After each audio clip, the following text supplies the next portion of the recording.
And are keen to invest in Russia, but remain cautious despite promises of rich rewards. Direct investment in the country from Britain fell in 2008 by some 3% and is expected to drop more this year. As Laura Emmett reports, the reasons for that are not just economic. The UK is one of the biggest investors into Russia. Trade flows reached $11 billion last year, but Britain lags in foreign direct investment.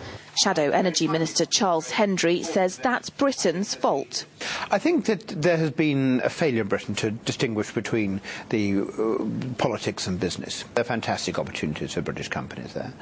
The Russian government has made it much clearer now the areas where that investment is welcome and is going to be allowed, and I think that's been an extremely important change. Recruitment firm Antal has invested millions of dollars in the country.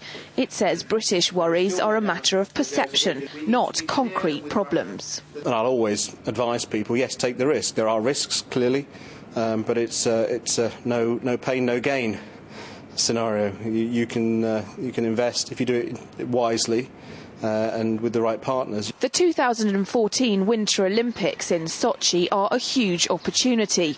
Russia has identified 200 projects worth $12 billion, and of the investment, 40% will come from the private sector and abroad.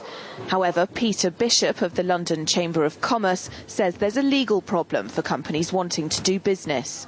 The list of goods that are going into Russia temporarily, whether it's for a trade fair or an exhibition or making a film or going to the games, has to be translated into Russian. Well, no one else does that, and it is a barrier to business being done. Foreign direct investment in Russia shrank 2.8% last year to $27 billion, and it's expected to fall further this year.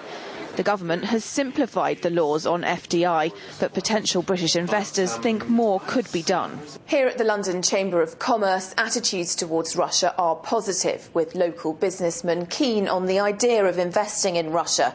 But the country still suffers from an image problem, and while the rewards are undoubtedly great, the practicalities are still seen as a risk too far for many. Laura Emmett, Business RT, London.